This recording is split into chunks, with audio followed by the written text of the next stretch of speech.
Прямой эфир, телеканал Якутия-24. Это программа «Итоги дня», в студии Влад Давыдов. Добрый вечер, смотрите сегодня. Преступление и наказание. Обвиняемый по делу о похищении женщины и изнасиловании заключен под стражу. Местные кадры в промышленность. В рамках этого проекта более чем в 3 раза возросло число трудоустроившихся за этот год в Мирнинском районе. Сюжет из алмазной столицы. Все для развития маленьких горожан. В Якутске открыли детскую школу искусств и смарт-библиотеку, оснащение и задачи обновленного учреждения. Вивальди и Паганини на сцене в Нерюнгре. Юноша-музыкант, страдающий аутизмом, дал концерт в Южной Якутии. Деньги от выступления передали в реабилитационный центр. Вакцинация населения, выпускники бизнес-инкубатора, выставка мастериц, обзор новостей и событий Алданского района в конце выпуска.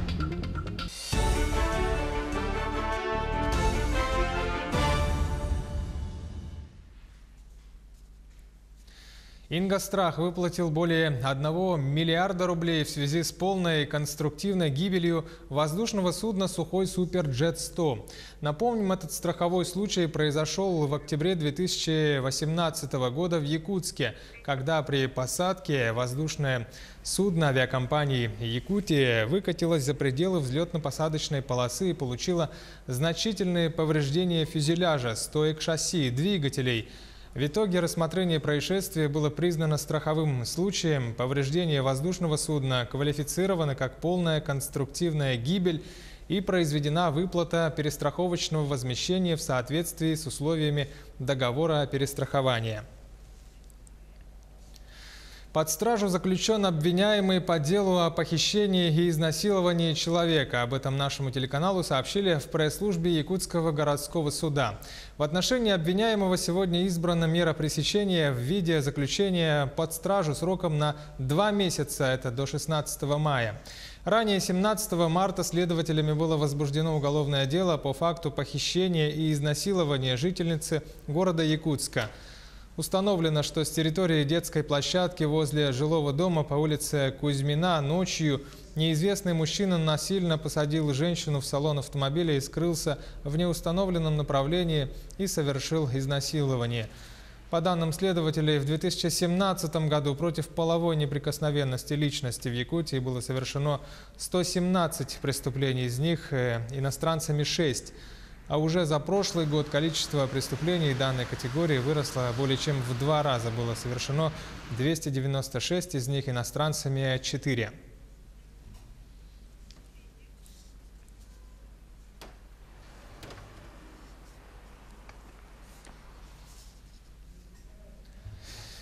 Глава республики Айсен Николаев несколько минут назад прокомментировал это резонансное преступление, произошедшее накануне в Якутске. Цитата. «Якутия – многонациональная республика, здесь проживает более 120 национальностей. Мы не можем допустить, чтобы одно преступление привело к межнациональной розни. Мы не выступаем против представителей какой-то одной национальности, мы против незаконной миграции, против преступности, какой бы национальности она ни была. Да, Север всегда славился гостеприимством, но гость, попирающий законы и традиции хозяев, это не гость, а захватчик, которому надо дать отпор. Наша миграционная политика должна быть и будет направлена на защиту интересов жителей республики. Мы усилим меры по борьбе с незаконной миграцией и главным ее источником – незаконным предпринимательством. Будем выявлять незаконных мигрантов и депортировать их. Если необходимо, будем принимать новые ограничительные и запретительные меры в отношении трудовых мигрантов. А все преступления, совершаемые мигрантами, будут на особом контроле правоохранительных органов, а особый спрос будет с руководителей национальных общин. Об этом сказал глава республики Айсен Николаев. К другим новостям. Цены на хлеб в этом году будут расти, но в пределах официального прогноза инфляции 5,5–6%. Такое заявление сделали в Российском зерновом союзе. Повышение стоимости хлеба специалисты связывают прежде всего с ростом издержек. Это коммунальные платежи, цены на топливо, стоимость аренды увеличение НДС и подорожание муки. Однако повышение цен будет постепенным, а не волнообразным, прогнозируют эксперты. С начала года средние потребительские цены на хлеб из пшеничной муки первого и второго сортов снизились более чем на 1%. Однако по итогам года ожидается рост цен на хлеб в 5–6%. Земельные участки в любом регионе страны для пенсионеров Крайнего Севера. Этот законопроект планируется Государственной Думой к рассмотрению на одном из пленарных заседаний текущей недели. Группа депутатов предлагает стимулировать переезд северных пенсионеров в сельскую местность, безвозмездно выделяя им земельные участки. Речь идет не о востребованных участках у моря, а о свободных, в том числе неиспользуемых землях. Напомним, по действующему закону северные пенсионеры имеют право на компенсацию расходов, связанных с переездом на новое место жительства. В районы Якутии доставлено более 80% топливных ресурсов. Завоз в районы республики идет с опережением графика. Все автозимники открылись раньше сроков, этому способствовала благоприятная погода. На сегодня до пункта назначения доставлено 449 тысяч тонн котельного топлива, а за весь период действия автозимников 2018-2019 годов ГУП ЖКХ планирует доставить 537 тысяч тонн котельного топлива в 26 районов республики. По основным направлениям это Верхоянский, у нас самый такой внимательный завоз, не то что сложный, а внимание уделенное было тем, что там мы навигацию завезли до Нижнеянска, то есть вверх до Усть-Куйки не вытащили. Это дополнительное расстояние, но там 69 тысяч тонн. Мы сейчас прогнозируем 73 доставить. Новым прокурором Якутии назначен старший советник юстиции Олег Нарковский. Его кандидатура была рассмотрена сегодня на расширенном заседании Постоянного комитета Якутского парламента по госстроительству и законодательству. Олег Нарковский с 1992 года служит в органах прокуратуры, прошел путь от помощника прокурора района до заместителя прокурора Красноярского края. В занимаемой должности с 2008 года. Напомним, до Олега Нарковского прокурором Якутии был Николай Пилипчук, который сейчас занимает должность прокурора Приморского края. Глава республики Айсен Николаев попросил депутатов парламента поддержать кандидатуру Олега Нарковского, прежде всего отметив, что такой большой субъект, как Якутия, не может полгода обходиться без главного прокурора. Сегодня в России на границе полностью отсутствует контроль за количеством химии в импортных овощах и фруктах. Об этом сообщили в Россельхознадзоре.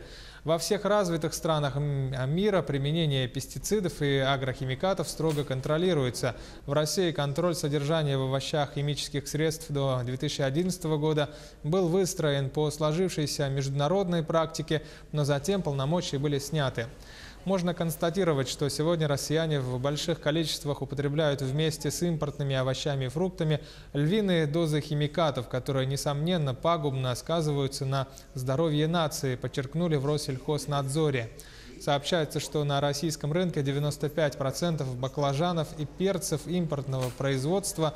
Выращивание овощей в южных странах сопровождается высоким инфекционным фоном и наличием большого количества вредителей. В Нерингринском районе состоялся День оленевода. Это традиционное зрелищное событие с гонками на упряжках, спортивными состязаниями по национальным видам спорта, выступлением народных коллективов, художественной самодеятельности. Сюжет Тамары Игнатьевой. 15 марта в Венгрии состоялся слет юных оленеводов, в котором приняли участие учащиеся Иенгринской средней школы, экспериментальной школы-интерната «Арктика», также специально приехавшие дети из села Тополиное Тампонского района и участники из Амурской области и Забайкальского края. Мы приехали из Амурской области, Тындинский район, село Уснюкже. У нас в Уснюкже есть своя община, называется Агдан. Юные оленеводы состязались в оленьих гонках по нескольким дисциплинам. Минутный заезд, верховая езда и общий заезд. 9-летняя Вероника участвует на гонках не первый год. Я волновалась, но когда сказали на старт, внимание, марш, я это старалась победить. Не менее зрелищными стали спортивные состязания «Таежная эстафета», где команды соревновались не только в скорости и сплоченности, но и в умении разжигать костер. Всем победителям гонок и состязаний вручили призы от главного спонсора соревнований – компании «Транснефть Восток». Первое – это как бы сладости, это гаджеты, все то, что нужно, спортивный инвентарь. Постарались украсить их соревнования, постарались украсить их цели, которые вот они поставили перед собой. Те, кто выиграл, ребятишки остались довольны. А 16 марта на берегу реки Иенгра прошел традиционный национальный праздник Уктывун. Без сомнения, одним из ожидаемых зрителями видов спорта стали заезды на оленях-упряжках, где профессиональные оленеводы продемонстрировали свое мастерство. Победителям гонок были вручены снегоходы «Буран», а оленевод, показавший лучший результат в минутном заезде, получил в качестве приза дизельное оборудование от компании-спонсора «Транснефть Восток». Тамара Игнатьева, Сергей Козюра, Вадим Барашков, Нерінгрі. Вакцинация населения, первые выпускники местного бизнес-инкубатора, выставка «Мастерица». Эти и другие события в обзоре новостей Алданского района. Слово Татьяне Вахниной. Здравствуйте! Наступает пора прививочной кампании против клещевого энцефалита. Весна – оптимальное время для проведения вакцинации. Цикл состоит из 2 инъекций. Иммунитет вырабатывается через несколько недель. В Алданском районе случаи укусов энцефалитного клеща отнюдь не редкость. Инфицированные кровососущие выявляются ежегодно. Таким образом, риск заражения реально существует. В 2018 году по поводу укусов обратилась в медицинские организации 72 человека, в том числе 9 детей. Все были непривитые. Фтизиатры совместно с эпидемиологами рекомендуют работодателей обязать сотрудников проходить медосмотр при устройстве на работу для своевременного выявления болезней и безопасности окружающих. В последнее время возросло число случаев сочетания ВИЧ-инфекции и туберкулеза. Особенно часто эти 2 недуга выявляются у приезжих. Многие умудряются не посещать врача годами. Медицинскими документами сотрудников пренебрегают и работодатели. Если человек с туберкулезом, тем более бактериовыделитель работает рядом, то это очень небезопасно для окружающих. Поэтому надо эту порочную практику прекращать.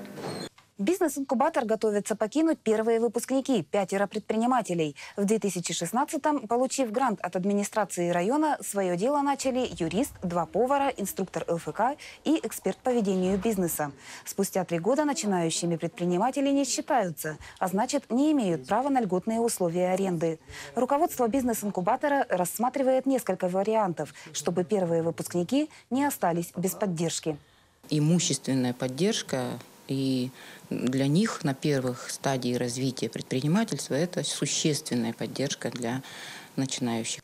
К новостям культуры клуб алданских мастериц готовится к своей первой выставке. Выставка для клуба станет 2-м масштабным выходом в люди. Первый же состоялся в День народного мастера. Вязаные шали, плетеные корзины, украшения из бисера, расписанные вручную сувениры и предметы быта. Свои шедевры землякам представят 17 рукодельниц. В рамках выставки пройдут мастер-классы по прикладному творчеству. Большее количество людей стало посещать ярмарки, и люди присоединяются в клуб. Мы очень рады, что наш маленький город очень богат на такие таланты. Завершится неделя проводами русской зимы. Праздник любим десятками поколений. Алданцы называют его семейным. Традиционно проводы откроются театрализованным шествием. После официальных поздравлений настанет время соревнований и игр. В качестве гостей на празднике ожидаются жители Мегино-Кангаласского района. Алданцев и мегинцев весенний праздник объединяет более полувека. Таковы новости Алданского района. Мы следим за развитием событий. Оставайтесь с Якутией. Сейчас короткая пауза, буквально 30 секунд. Оставайтесь с нами и смотрите во второй части нашей программы. Местные кадры в промышленность. В рамках этого проекта более чем в 3 раза возросло число трудоустроившихся за этот год в Мирнинском районе. Все для развития маленьких горожан. В Якутске открыли детскую школу искусств и современную смарт-библиотеку. Оснащение и задачи этого учреждения. Вивальди и Паганини на сцене в Нерінгрі. Юноша-музыкант, страдающий аутизмом, дал концерт в Южной Якутии. Деньги от выступления передал в реабилитационный центр. Это Якутия-24, программа «Итоги дня». Продолжаем выпуск. Тысячи рабочих мест в сфере IT появятся в Якутии. Для развития цифровой экономики будут созданы 4 лаборатории сквозных технологий в рамках нацпроекта «Цифровая экономика». Региональные власти намерены создать к 2030 году в сфере IT до 10 тысяч рабочих мест, а также вырастить в республике собственного IT-единорога. Это компания с капитализацией в $1 миллиард. Отмечается, что в IT-парке Якутии работает 39 компаний. К 2024 году количество резидентов планируется увеличить до 100.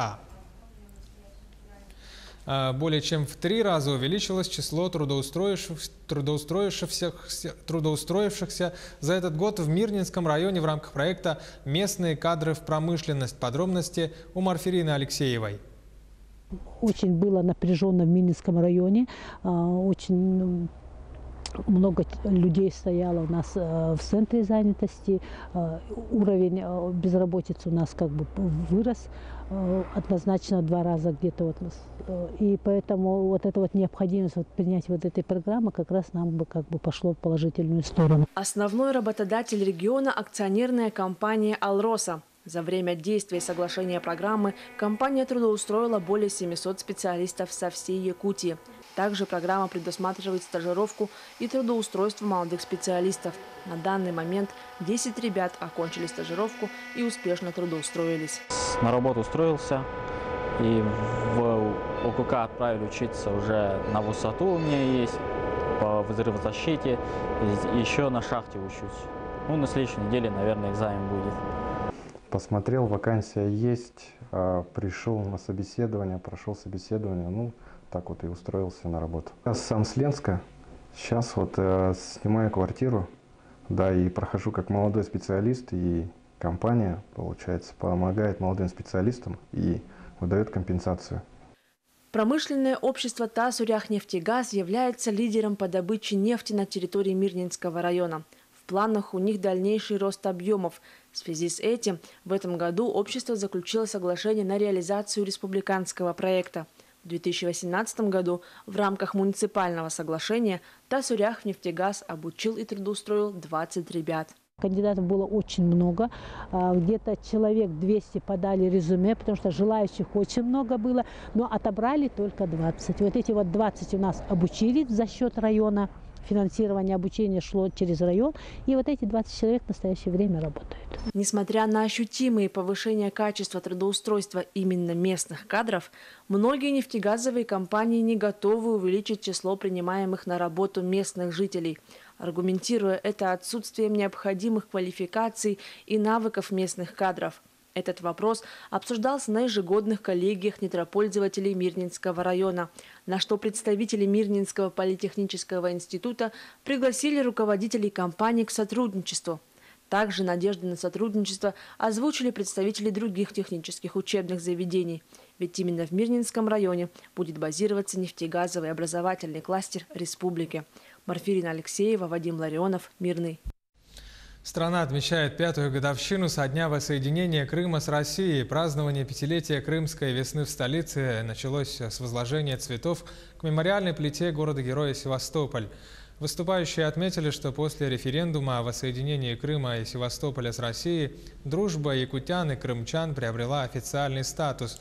Так, 10 июля 2014 года Якутск и Севастополь стали городами-побратимами. Возлагая цветы к мемориалу, якутяне почтили память воинов, которые пали при обороне Севастополя и в битве за Крым во время Второй мировой войны. В Крыму, когда это прорвались, оттуда послал Киев свои войска уже, но наши опередили все, здесь схватили и не дали им туда вот делать. Так что мы поддерживаем.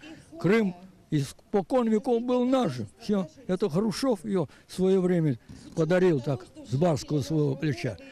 Ну, сейчас все стало на свои места. Понял? И Крым был и остается, и будет наш. Также в столице эту дату отметили концертом на площади Дружбы народов и другими праздничными мероприятиями. Порадоваться годовщине воссоединения Крыма с Россией собрались молодежь, жители и гости столицы. Крым – моя любовь. Самые лучшие студенческие годы там провела, была на геологической практике. Очень люблю.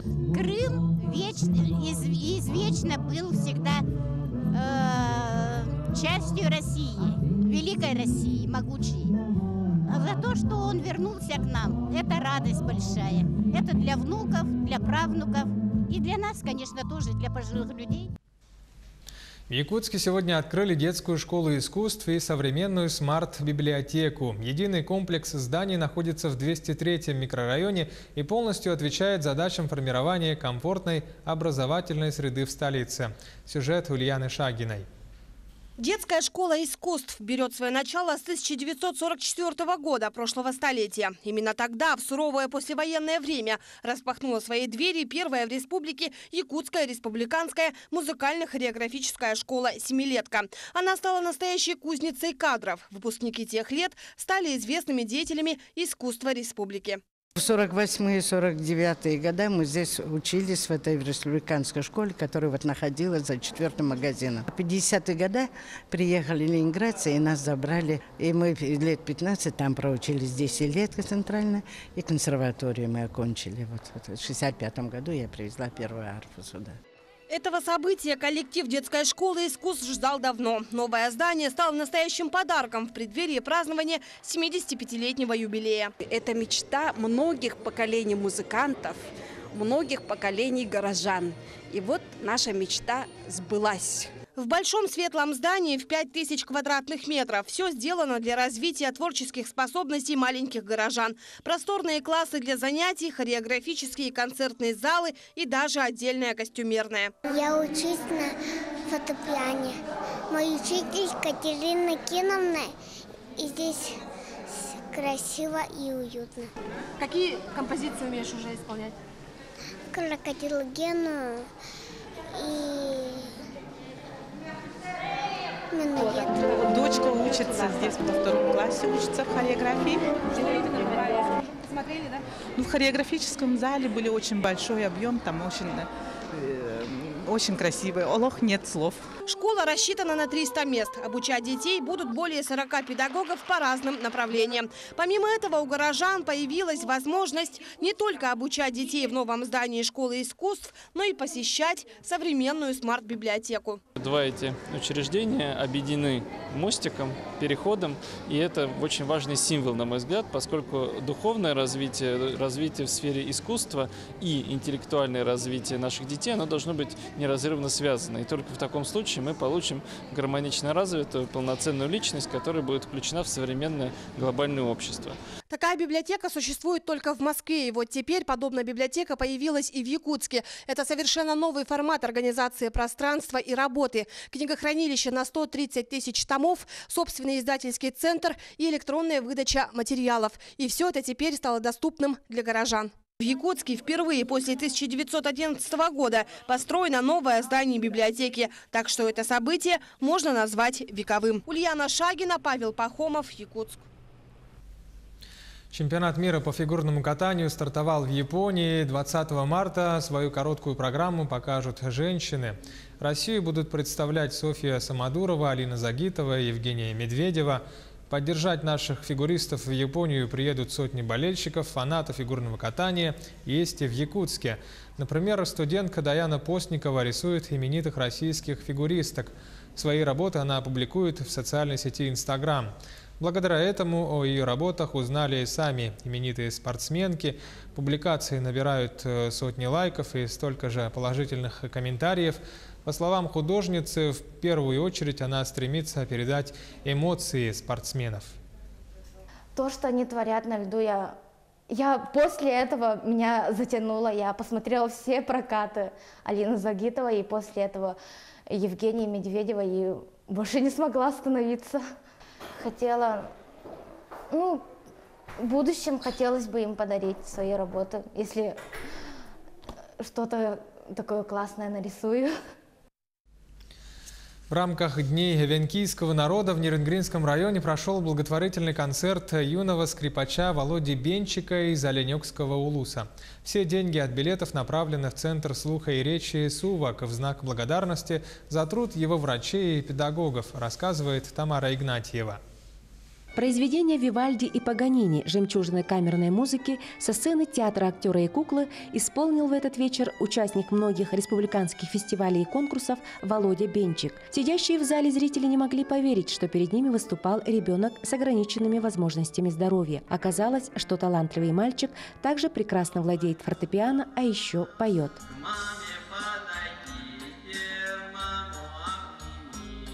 В течение 2 лет мальчик-аутист проходил реабилитацию в центре Сувок. Педагоги слушали в этот вечер своего воспитанника с нескрываемой гордостью и восхищением. Вове было 5 лет, когда его родители впервые обратились к ним. У Вовы вообще не было речи, даже не было гласных звуков, не было вокала.